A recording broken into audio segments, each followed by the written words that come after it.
وقتی 24 فوریه سال 2022 پرزیدنت روسیه ولادیمیر پوتین برای حمله به اوکراین فرمان داد، بسیاری‌ها حداقل در جبهه طرفداران روسیه مطمئن بودند که به قولشان دومین ارتش قوی‌ترین دنیا کار اوکراین را در بین چند روز یا حد اکثر در چند هفته یا چندین ماه تمام خواهد کرد. حالا در جبهه طرفداران اوکراین بسیاری‌ها امید دارند که عکس‌العمل ارتش اوکراین سرزمین‌های اشغال شده این کشور را، حتی نیم جزیره کریم را از دست روسیه آزاد خواهد کرد. اما طور معلومات حادثات نشان می‌دهد جنگ کنو نیست که در بین چندین ساعت به فایده این یا آن طرف حل و فصل شود. جنگ یک کار خیلی پرخرج و گرانبها، طولانی و گاه به نظر حتی بیست و به آخر و متاسفانه ماجرای خیلی پرقربانی و خرابه‌آور است که مثلش را در جنگ اوکراین که 15 ماه باز ادامه دارد می‌بینیم. ارتش روسیه که باز تشبث و پیشرفت را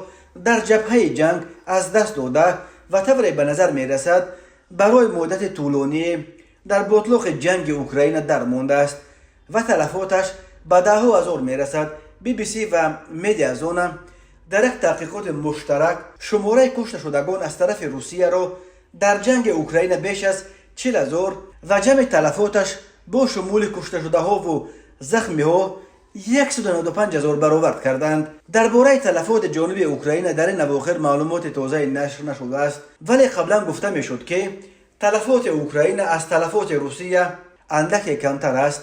مقامات حربی روسیه باشد تلفات اوکراین را با شمول کشته شده ها و زخمی ها تا 330,000 نفر رقم میزنند.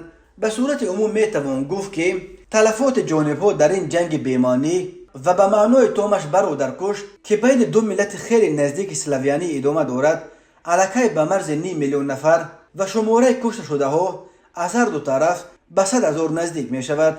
این جنگ روسیه به ضد اوکراین را به یکی از پرتلفاترین جنگ های عصر 21 تبدیل می دهد. اوکراین بار آخر ماه دکبر سال 2022 از کشته شدن 13,000 سرباز خود خبر داده بود. بعد آن یگان نهاد اوکراین از تلفات جانب خود معلومات نو نشر نکرده است.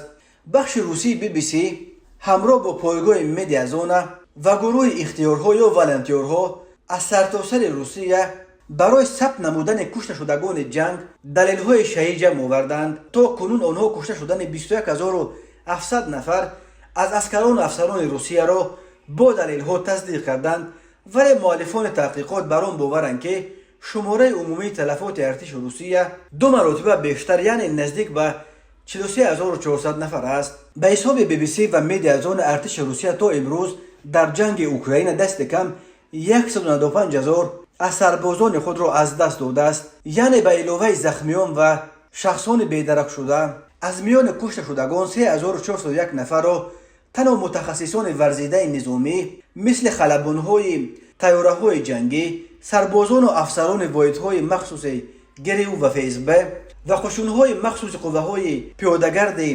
بحری یا مورپیخ و غیره تشکیل می‌دهد که برای تربیت هر کدام از چنین سربازان از 5 تا 10 سال و میلیون‌ها دلار صرف شدند. روسیه در اول جنگ از نیروهای هوایی خود خیلی خوب استفاده نموده عمق شهرهای اوکراین را بمباران نمود. همچنین طیاره‌های جنگی این کشور در خط جبهه نیز فعالانه اشتراک نموده تلفات زیادی را به ارتش اوکراین رسانیدند که باعث عقب نشینی آنها گردید و در نتیجه به ارتش روسیه میسر گردید که مساحت زیادی را اشغال نماید. ولی برابر پیدا شدن سلاح زمانوی هوایی اوکراین در نزد خط جبهه باعث سقوط کردن مقدار زیادی طیاره‌ها و چرخبال‌های نظامی روسیه شد. گفته می شود در دوام 14 ماه جنگ 139 خلبان نظامی روس کشته شدند. بنا به معلومات منبع اکثریت کشته شدگان در خط جبهه یعنی 60% از حساب موبیلیزاسیون شده ها بودند.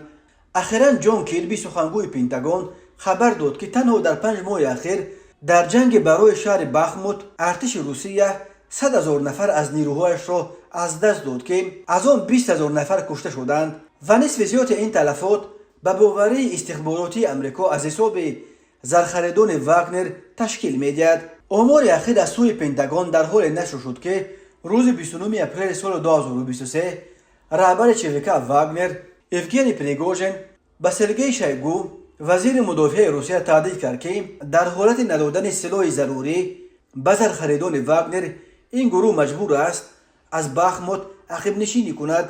بنا به گفته پریگوژن اگر حالت همین طور ادامه یابد خطر از بین رفتن واگنر از احتمال دور نیست.